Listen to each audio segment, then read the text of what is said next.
Hi guys, good morning. Gusto ko pong i-share yung aking naranasan bago po ako nag-apply. Pero nag-a-apply na po ako ngayon. Nag-a-apply na noon ako. Ngayon, nag-a-apply po ako. Habang nag-a-apply po ako, may baby po ako. 1 year, ay magwa 1 year. Ngayon, hmm, may kidney stone po ako dati kasi. So, nag-pray po ako kay God na kung sakaling matatanggal po yung kidney stone ko ay mag-a-apply po ako mag-abroad para matulungan ko yung aking mga magulang para hindi nila dinadown or minamaliit at para hindi ko na din sila nakikita na nagtatanim ng palay. Pero sa hirap ng buhay ngayon, parang ang hirap ko maibigay yung gusto kong mangyari sa pamilya ko. Oo, marami kami magkakapatid. 11 po kami. So, may kapatid pa ako na nasa 11 years old. Yung bunso po namin lalaki. Nag-aaral pa po. Ngayon, may mga asawa na po yung mga kuya ko, ate ko, at magkakaparehas lang po kami ng estado ng buhay na mahirap. Hindi po nakapagtapos sa pag-aral. Kaya ako nakapunta dito sa ibang bansa kasi pinalad naman ako kahit hindi po ako marunong mag-English. Ang purpose ko talaga if matulungan ko sana yung mga magulang ko kahit mabigyan ko lang po ng puhunan. Pero iniisip ko ngayon, parang ang hirap ko maibigay kasi nga sa mahal nga naman ng mga bilihin ngayon.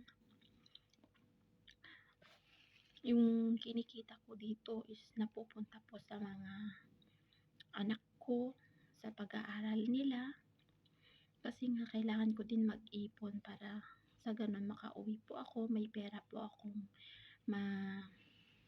mararatnan sa amin ngayon.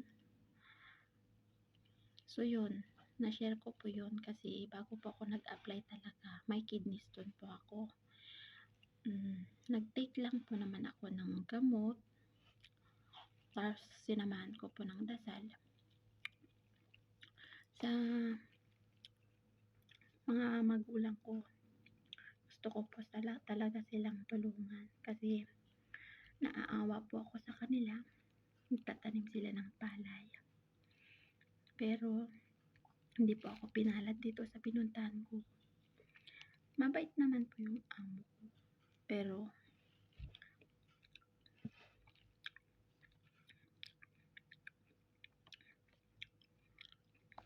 minsan may pagkatopak. Pag mag-utos, nagmamadali lagi. Pero kinakaya naman. Mahal na mahal ko po mga magulang ko. Sa mga kagaya ko dyan na mahal na mahal nila yung mga magulang nila. Ipadama nyo po yung mga pagmamahal nyo sa mga magulang nyo. Kasi kung hindi sa kanila, wala po tayo dito sa ibabaw ng mundo. At sana balang araw maibigay ko yung gusto kong mangyari sa mga magulang ko. Ang hirap, maging mahirap, pero kinakaya pa din. Laban lang. Sa mga kagaya ko na OFW dyan, laban po lang tayo. At ingat po tayo lagi. Ingatan natin yung mga sarili natin para sa pamilya natin. So yun, thank you po sa pakikinig at panonood. Thank you for watching. I love you.